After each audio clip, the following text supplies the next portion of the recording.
On Chris Deals With It, I talk about the frameworks and methods I use to clear personal, creative, and professional roadblocks. My goal is to help others bridge the gaps between where they're at now and what they want to achieve. If you're new to the show, I'm an engineer, writer, parent, game designer, leader, and reader who leverages that experience to develop creative solutions to problems.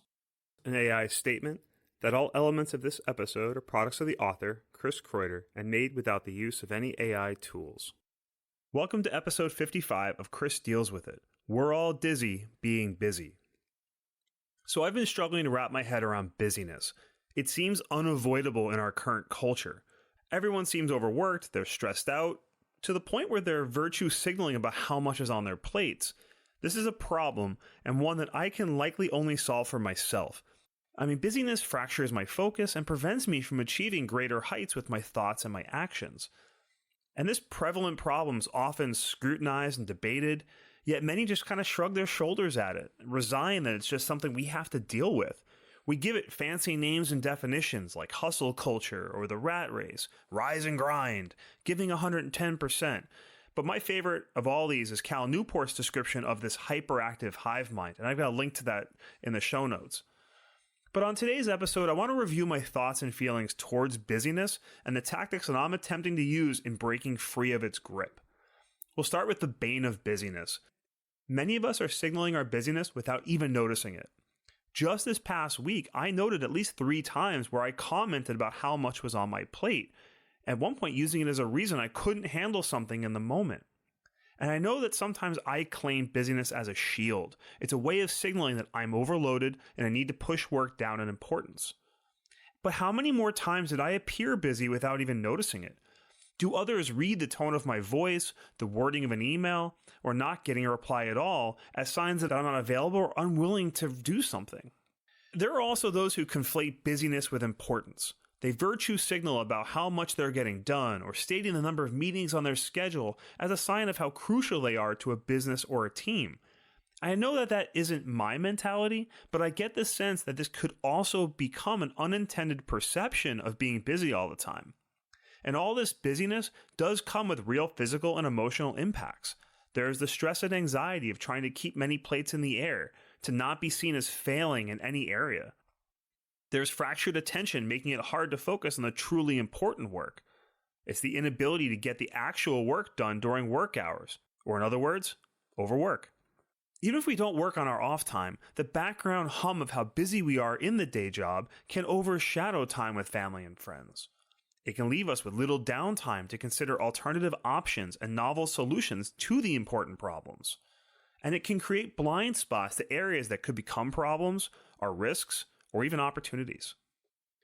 So breaking this pattern, let's consider the ability we have as individuals in 2024, how the pace of life has increased throughout human development, the sheer amount of options that we have, the vehicle of both tasks and transportation, the distances we can travel with them, the variety of things that we can do. On the time scale of humanity, my 40 plus years is a tiny little blip, yet within that lifespan, email has become commonplace. And as a workflow, email makes no sense. Would any of us sign up for it if given a chance to magically change how we work? Now, no doubt that modern technology has a ton of advantages, but we were still able to get a lot of things done before computer systems, email inboxes, Zoom meetings, and cell phones invaded our offices. And it's worth taking a moment to note how lucky we are to be able to be busy. Our lives have increased in comfort so much that many humans can make themselves busy sitting in comfortable offices, sipping tea, and clacking little plastic keys to make a living. That's pretty amazing.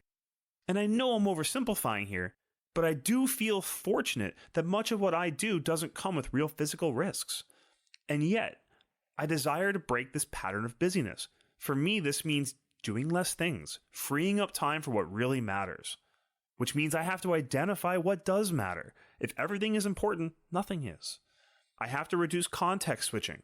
Bouncing from task to task puts too much in our working memory. It prevents us from deeper thought and action.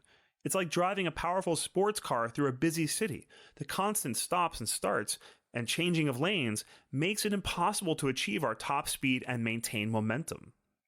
I have to stop feeding this mentality of busyness. And where I can, actively work to create an environment that doesn't allow it to thrive for others. This means being mindful of what and how much I delegate, maintaining an awareness of workloads, mental health, processes, and creating space for good ideas and solutions to develop. And also, it's unplugging. It's a choice we can make, yet one that's become so difficult for many that some countries have to actively pass legislation to give people the right to do it. You have the ability to set realistic boundaries for your job. These boundaries can shift as you gain experience, go through life and family changes, adjust to health needs, change employers, etc. So let's go from strategy to tactics. If being aware of busyness is the first step, and identifying strategies to break its hold the second, then the third is identifying the tactics at my disposal. Number 1, say no. I don't have to take on every task given or offered to me. Likewise, I don't have to jump on every creative idea that pops into my own head. Number 2, lowering the noise level. Literally stepping away from the near constant influx of email, messages, etc. And eliminating audible alerts, pop-ups, and visual reminders of new actionable things that I could be doing. Number 3, not having FOMO or fear of missing out. For me, this is the most prevalent with social media. I avoid it. I don't give a crap that I'm missing out. It's mostly ephemeral BS anyway. This can also extend to not feeling excluded or unimportant by not being invited to a meeting, or living in constant fear I'm going to miss something important if I step away from an inbox or a phone. Number 4, organizing my time and my life. Blocking out time slots to go through asynchronous communications like emails. I can't avoid email right now, but it's way more efficient way to process them, and it also creates permission to block time slots to focus on the work that does matter. I have to tailor this to my responsibilities and be flexible, so this is aided by having my life organized at a high level. I know who I am, I know what my mission is, and how I do my best work. So I create an organizational structure that supports that. Number 5, open up my calendar. I leave downtime in there, opportunities to check in with people, be approachable. Number 6, being clear with others about my choices and boundaries. I tell others if something is truly important to call me. Don't always expect a fast reply to emails or a text message. It's also being clear on living unhurried as often as I can, creating space in conversations for nuance, depth, and deeper connections that evolve out of a conversation. Number 7, I'll use environments to my advantage. I can take a conference call while going out for a walk.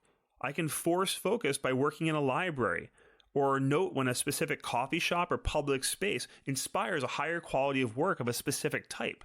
An example here, occasionally I'm going to head over to Bell Works, which is the former Bell Labs research facility here on the Jersey Shore. It's been converted over the years to a dynamic mix of office park, shopping and dining destination, and public space.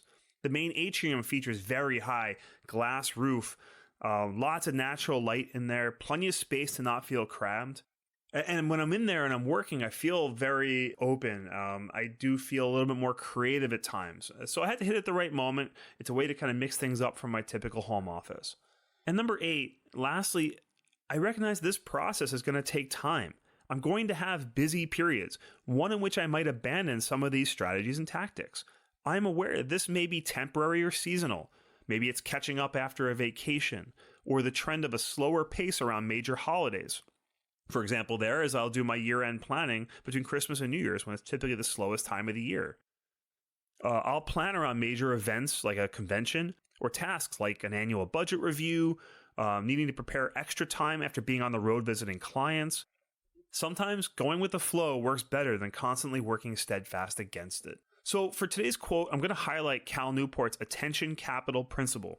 The productivity of the knowledge sector can be significantly increased if we identify workflows that better optimize the human brain's ability to sustainably add value to information. And with that, have a great day.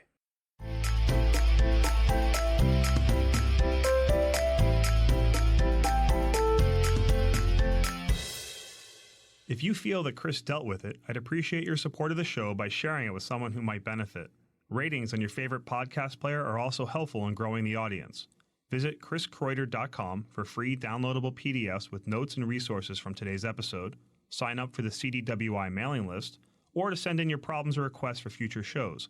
That's CHRISKREUTER.com, or use the link in the show notes.